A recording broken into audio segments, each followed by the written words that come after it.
strangers. Just kidding. Okay, good afternoon, everybody. Thank you for joining us for this briefing today at the State Department. We had the de-ISIS Ministerial and the Syria Small Group meetings hosted by Secretary Mike Pompeo. Joining us today to provide a summary of the events, we have our Special Representative for Syria Engagement and the Special Envoy to the Global Coalition to Defeat ISIS, the one and only, Ambassador James Jeffrey, and Ambassador Nathan Sales, our coordinator for counterterrorism. At this time, I would like to invite Ambassador Jeffrey to provide some opening remarks, followed by Ambassador Sales, and then your favorite, we will take questions. Thanks. Thank you very much, Morgan. Hello, everybody. The ministers of the Global Coalition to Defeat ISIS's small group, it isn't so small, about 35 countries and organizations, convened in Washington today to discuss the continuing fight against ISIS in light of recent developments. The bottom line I'll get to right now, they reaffirmed their commitment to this coalition. They acknowledged the great success we have had with the destruction of the caliphate back in March, the taking down of al-Baghdadi, Daesh's leader, just last month, as well as Abu Hassan, is essentially number two, and the other successes we've had. But the third major point that they made was that we have a long way to go before we can write off Daesh as a terrorist threat in Iraq and Syria and around the world. Nathan will talk more about around the world in a second. All of these countries are major contributors, either troops or civilian operations, funding, stabilization, humanitarian assistance. We've got a pledge drive this year for stabilization in Iraq and Syria that has a goal of $1 billion. We've reached about 700 million of that internationally so far. And again, we have a very active troop presence in Iraq. We don't get into the numbers in any detail, as well as continuing in Syria. This was the first ministerial meeting since the destruction of the caliphate and since the takedown of al-Baghdadi. So it gave us a chance to, and also the Turkish incursion into northeast Syria. So it gave us a chance to recalibrate where we are and where we're going. The conclusion is we basically have a good product, we have a good plan, we're going to keep executing the plan. As the Secretary said at the DS ministerial inauguration, the United States would continue to lead the coalition in the world this essential security effort. In a meeting, we had a very good discussion with every member of the coalition. They stressed the need to deal with foreign fighters that are detained.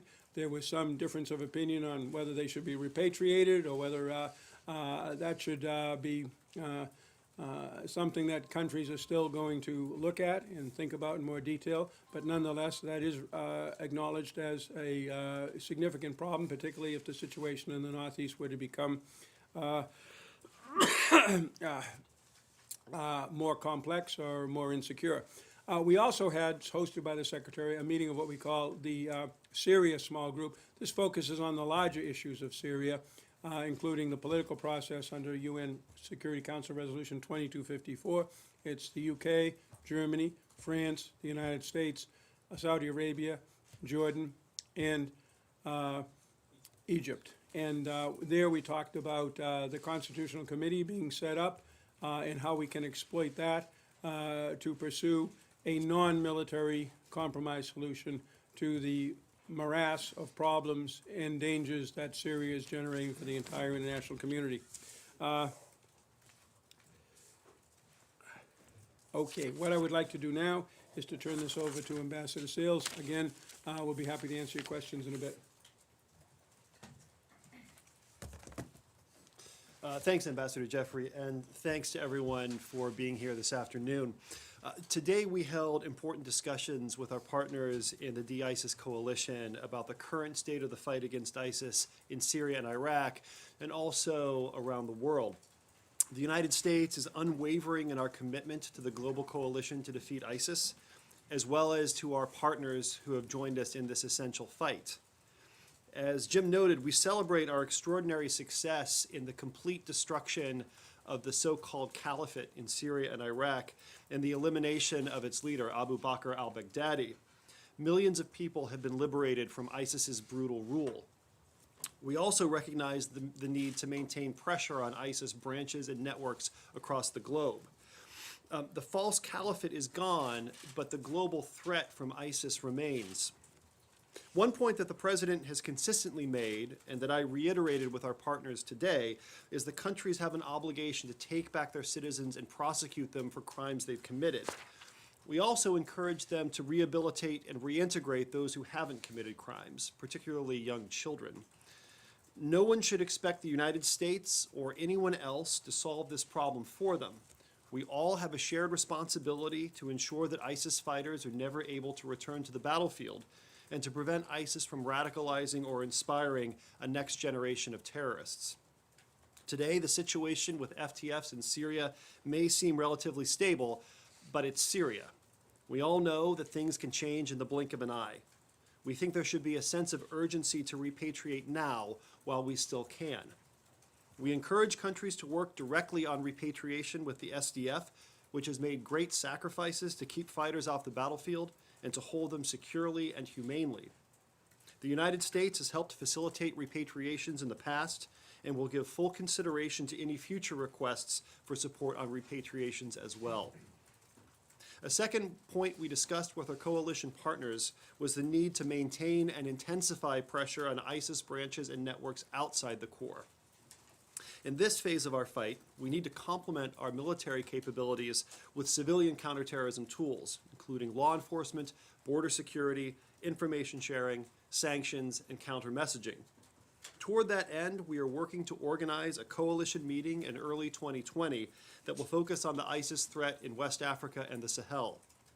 Thank you, and we'd now be happy to answer any of your questions. Thanks. So we'll start with Matt, but if everybody can indicate who the question is for, and then it'll be a little less awkward to have them both at the podium at the same time. I'm actually not, thank you, Morgan. I'm not actually sure who, I think both can answer this because it has to do with a foreign fighter question, and you both addressed it. So whoever. We spent 10 minutes with Morgan trying to figure out how we would organize one of us, and now you blow the whole thing up.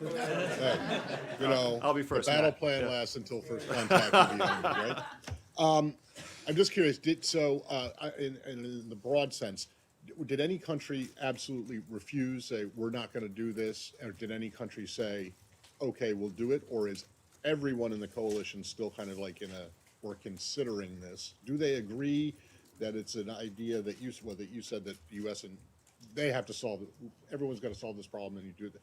And then more specifically, you're probably aware of this situation with this American/Jordanian guy who the Turks tried to literally push over the border into Greece, and the Greece said no.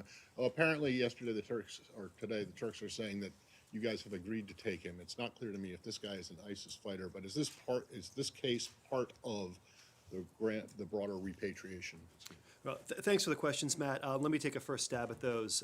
So the first thing I would say is that across the coalition, there is unanimity that the foreign terrorist fighter problem is a serious one, that these fighters remain a significant risk, and if allowed to return to the battlefield, there's a significant chance that they would re-engage. I think there is candidly a difference of opinion about the best way to solve this problem. The United States and a number of countries have taken the position that as a matter of coalition burden sharing, each country has a responsibility to handle this situation on their own. Our view is that it is not a feasible option, it is not a viable option to ask other countries in the region to import another country's foreign fighters and pursue prosecution and incarceration there. We just don't think that's going to be effective. We don't think that ad hoc international tribunals will be effective. It would cost a fortune to stand them up, and they don't have the same track record at delivering justice that national level courts do. Now, on the question that you asked about an American citizen removed by Turkey, we're aware of this case. We're tracking it very closely.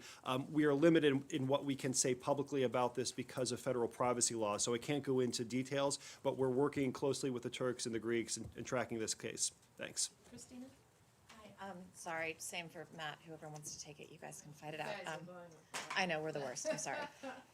General Mazloum told Sky News, I believe it was yesterday, that the danger of resurgence of ISIS is very big and it's a serious danger, and that Turkey's incursion in northeast Syria had made the situation basically worse. I'm wondering if you agree with that assessment, and in your discussions today, did the ministers come to any kind of conclusion about whether Turkey's actions have made the fight against ISIS more difficult? Well, first of all, as you know, we were not happy with Turkey's incursion into the Northeast. We went on the record numerous times saying how much we regretted this coming to pass, and the various actions that you all know we took immediately to try to get it under control, to get a ceasefire.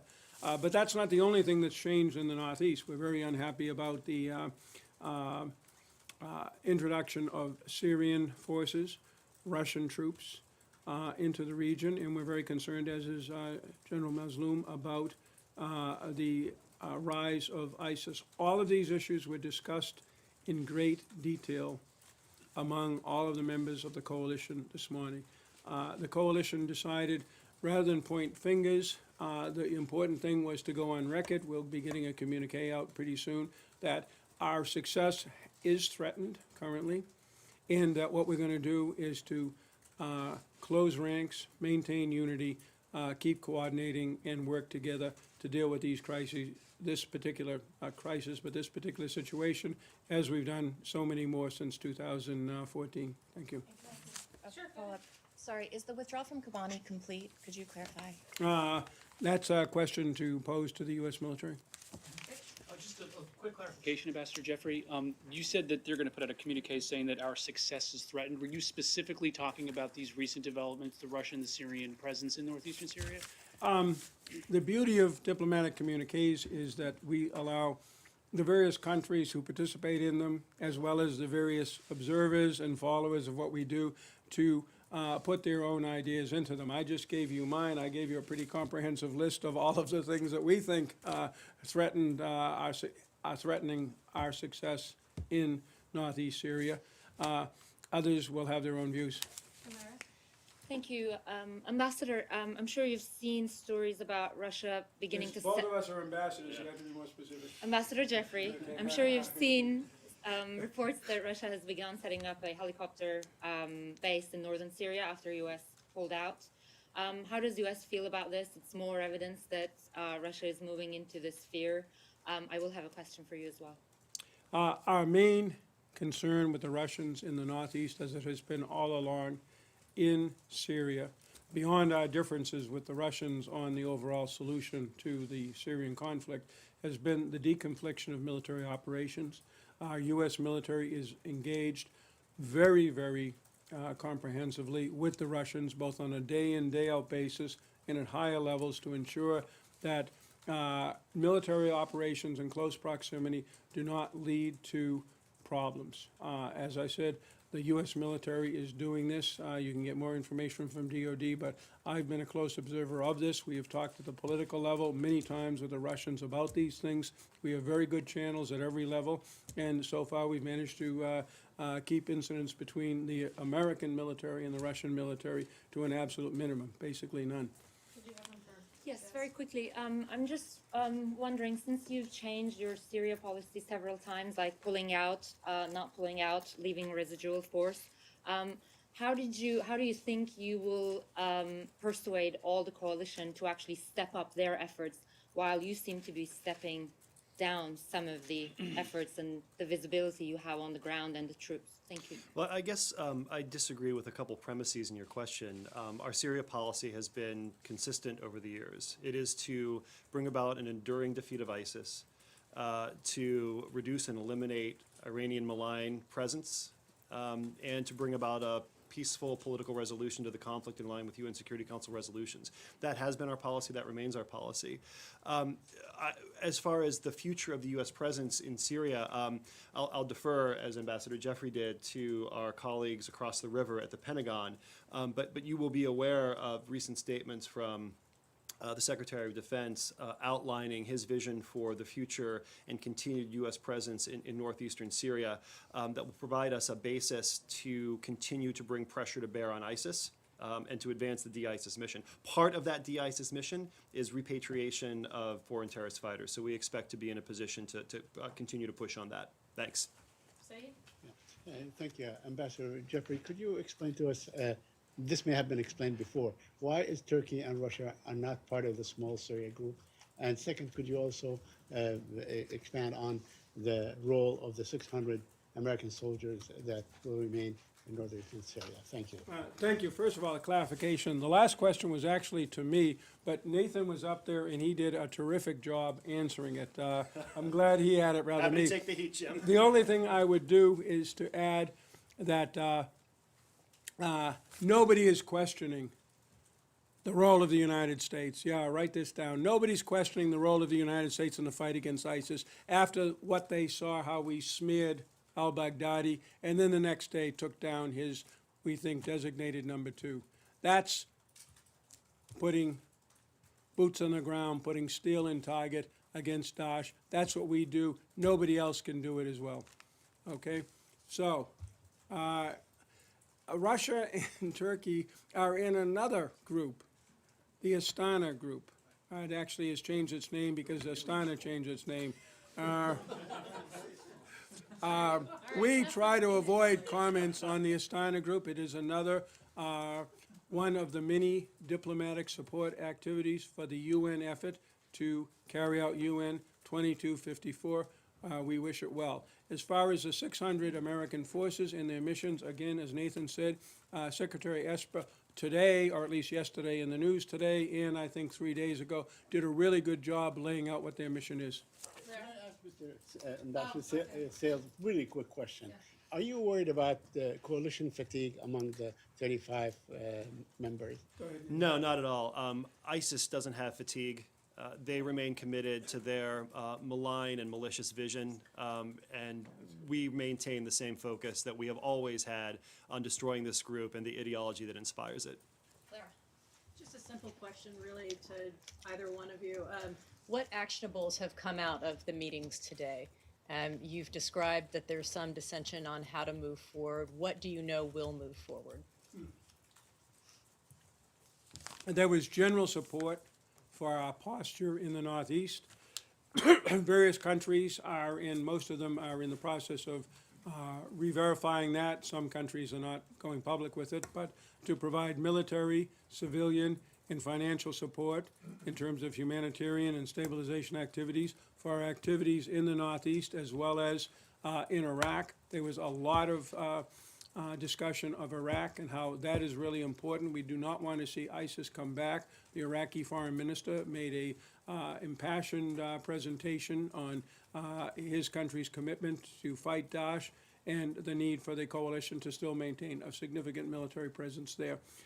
So we went forward on that. There was also a discussion on repatriation of the foreign terrorist fighters and the families, and various options are still being reviewed, but everybody knows this is a very big issue. It's of concern to everybody in various countries. There are legal processes underway that could lead to changes in it. We hope so. You know our position. Nathan is our point man on that.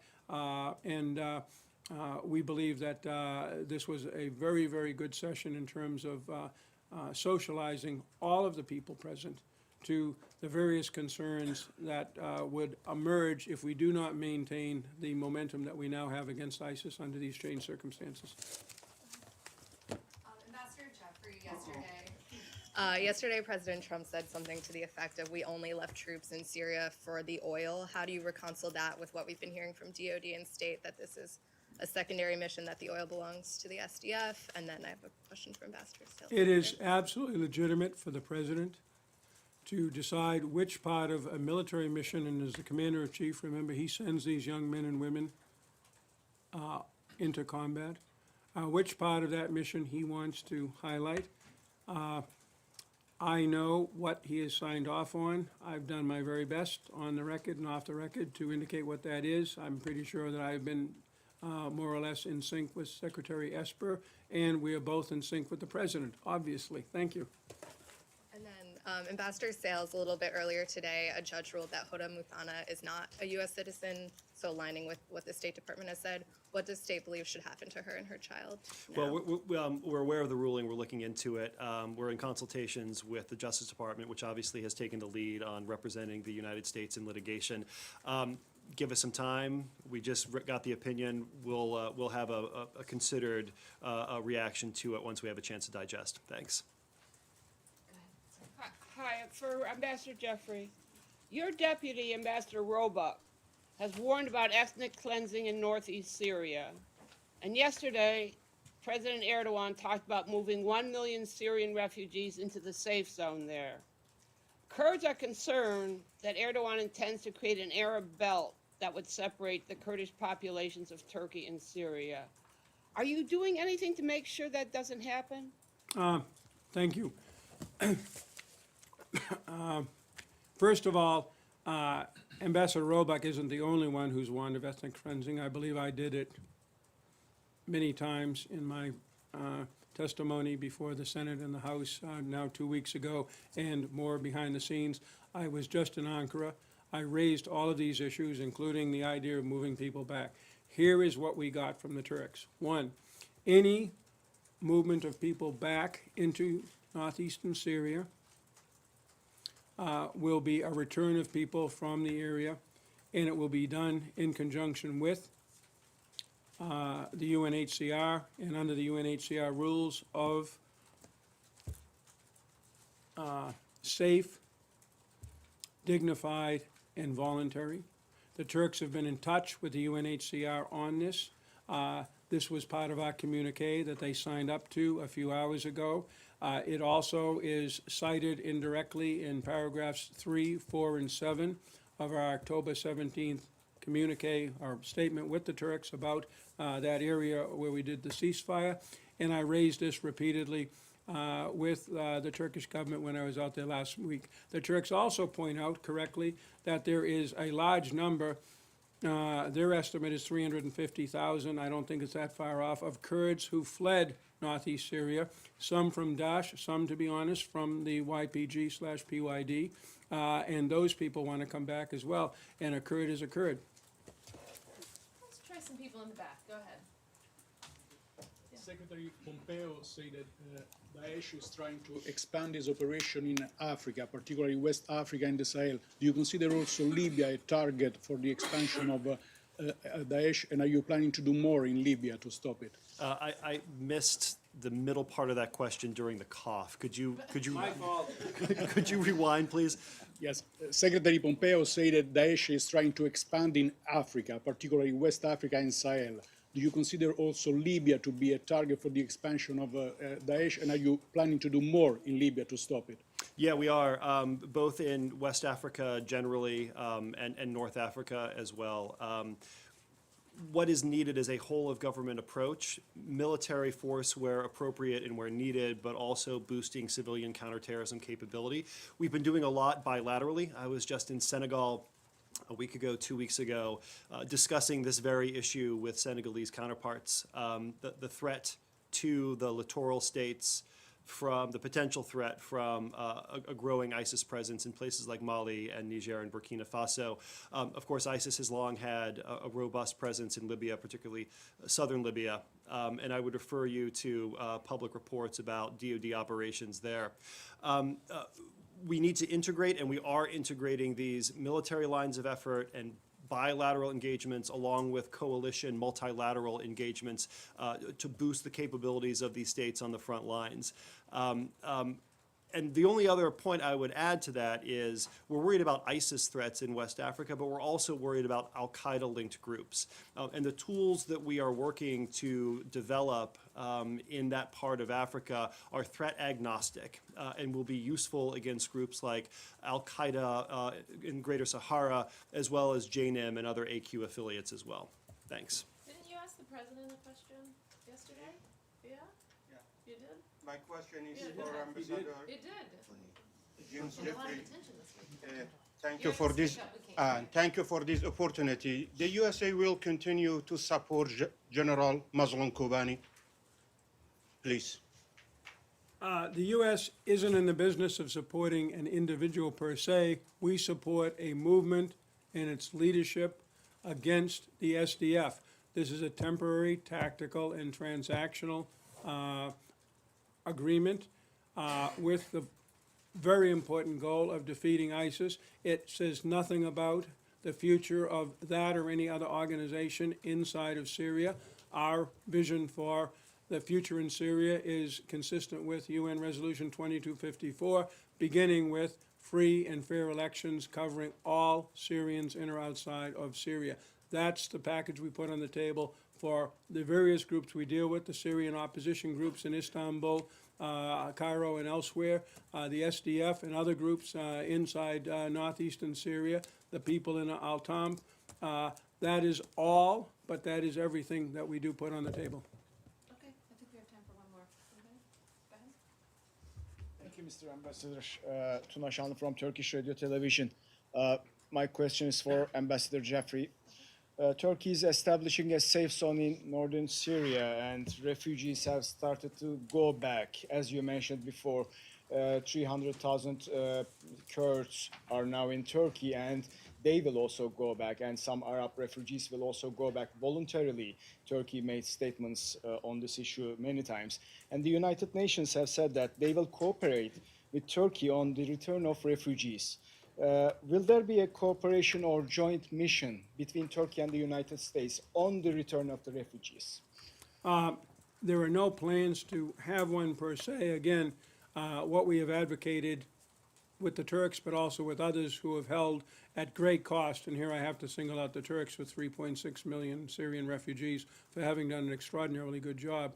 What we do expect is that all of these returns are done, as we covered a bit earlier, under the UNHCR. Now, in terms of refugees to that specific area, that was the subject of our joint statement on the 17th of October. We did talk to the Turks in more detail about that because they made commitments to us in that document, as I said, paragraphs 3, 4, and 7 about treatment of the civilian population. So we'll work with the Turks to see how we can best ensure that those commitments are met. Anybody have a final one for Nathan? Anybody? Go ahead. Hopefully you can answer this, sir. Thank you. There's been a lot of talk about the foreign terrorist fighters, about which there are 2,000, but depending on the estimates, there's anywhere from another 8,000 to 13,000 Iraqi and Syrian ISIS fighters in SDF-run prisons in Syria. Did the coalition talk at all about what to do with them, given that they're the predominant threat when it comes to escaping and rejoining the ISIS on the battlefield? Well, I think our policy there is exactly the same, particularly with the case of the Iraqi foreign fighters, is repatriation to countries of origin and processing through the criminal justice system as appropriate. That is part of the reason why the United States thinks that it's inappropriate to ask Iraq in particular to shoulder the additional burden of foreign fighters, particularly from Europe. Iraq has its hands full with the fighters that it has committed to repatriating, prosecuting, reintegrating, as the case may be. It would be irresponsible for any country to expect Iraq to solve that problem for them. Thanks. Thanks, everybody. See you tomorrow. Thank you.